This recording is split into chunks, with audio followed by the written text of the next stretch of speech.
Hello everyone. This week I would like to review Module 3, Week 3, topics we covered and discussions we've had.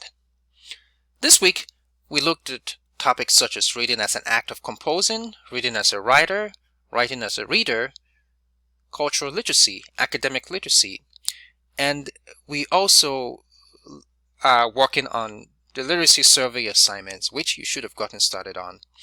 Now, we had specific readings such as Preface to Cultural Literacy by E.D. Hirsch, and we also had another reading, Education Isn't Enough by Nick Hauner. And that's it in the course textbook. There were some supplementary materials which you were supposed to watch, such as videos on YouTube that I posted right here.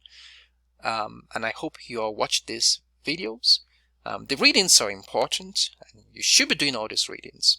For instance, the first reading, Preface to Cultural Literacy by E.D. Hirsch. This is a monumental, important article which basically inspired a book. In E.G. Hirsch's book, Cultural Literacy, which this is a preface to the book, he became a subject of much conversations in the late 80s and early 90s because we began talking about cultural literacy. What does it mean to be culturally literate? What does it mean to be academic literate? Or what does academic literacy mean? What are some books that we need to read in order to be literate? Should we read Karl Marx's Das Kapitals? Or should we read Shakespeare? So these are conversations that we are still having today, and this leads us to the next reading, which is Education Isn't Enough by Nick Hauner.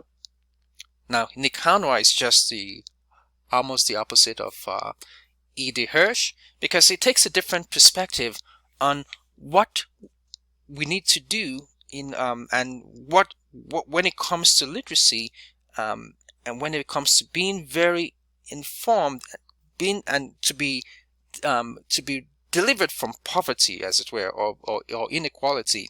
It's beyond just education. It's not just being academic literate or culturally literate. That's not how you come out of that's not all you need to have in order to come out of poverty or perhaps inequality. So these are readings that we'll still touch on again. They will be the subject of one of your assignments, the summary response assignment. So you should be doing all these readings if you're not doing these readings. I also want to talk about updates I've made to the course calendar. Right now you're looking at the course calendar, and the course calendar, as I've said, can be found under the course material, under the syllabus and schedule tab. So that's where I have the course calendar. So right now I have it opened, which is, and I can look at it. So I updated it on the 4th of February, and that's reflected here, last revised. So you should update your calendar, whether you saved it, whether you printed it. So when I update the course calendar, you will always see highlighted text. So I added this because it wasn't there before, and I moved this away from week 5. So this is a newly added text, or should I say tags for you. So you should watch this video, and if we scroll down, you would notice that I'm supposed to review your group assignment in week 8. So that's been crossed out, and so I moved it up to week 7 because you guys are going to have perhaps some downtime in week 7. There's not a lot to do other than you just focusing on your writing process assignment paper and just watching a video on grammar, capitalization in grammar. Now, is there any other updates? Yes, so I made a change to the title of one of the essays I'm going to give you, which is the self-reflection essay.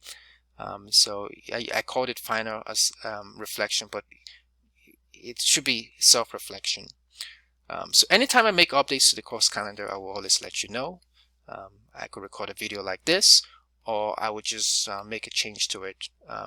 Then there was a reading 2 as well, which I forgot to include in week 2. But then I added it to it. So if you don't read it, that's fine. it's not going to be the subject of your next assignment. So lucky for you guys, you don't have to read it. But if you want to read it, go and read it. The next on my list I want to discuss is the post that you guys completed, and that's the discussion board post on your favorite great books. It was interesting reading through all your favorite books. I enjoyed learning about those of you who love Harry Potter, those of you who love the author Wes Moore, those of you who love To Kill a Mockingbird. These are all great books, and some of you listed other books I've never heard before, which I hope to read one of these days when I have time. But I want to begin with a quote from Mortimer J. Adler. And this is what it says on what makes a great book. Great books are those that contain the best material on which the human mind can work in order to gain insight, understanding, and wisdom. It further goes on to say, each of them in its own way raises the recurrent basic questions which men and women must face. Because these questions never are completely solved, these books are the sources and monuments of a continuing intellectual tradition. So you all have preferences for books that you read. On the academic level, on the cultural level, there are scholars who believe that there are some books that we all should read because they just reflect or touch on basic questions that which all of us will have to deal with. So these great books are endless, and there have been different scholars who have theorized on what makes a great book a great book. There's this website I found, thegreatestbooks.org. So these books, many of these books are classic, and the list is continually developing. So there is some opinion as to what makes a great book a great book. But I think the quote from Mortimer Adler should be one that should make us pause. If there are certain books that the human mind can work in order to gain on insight, understanding, and wisdom into life problems, then I think those books are worth reading. There are many books, and many of them transcend time. We have books in Western literature. Some have argued that the Bible is one of them. The works of Shakespeare, Odyssey, Homer's Odyssey, George Orwell's 1984, and so on and so forth. It's debated as well too as to what makes a great book a great book. So you guys should keep that conversation in mind.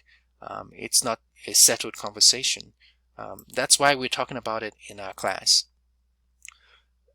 Finally, I would like to say that as we move ahead for week 4, you should notice that you have another assignment that is coming up, which I've called the reading process assignment.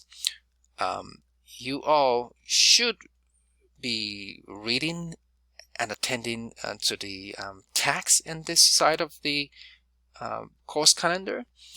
The week 4 module is now open, so you should attend to it. And I just released the module even at the time of this recording, and I look forward to reading your posts for the week. Have a great week. Bye-bye.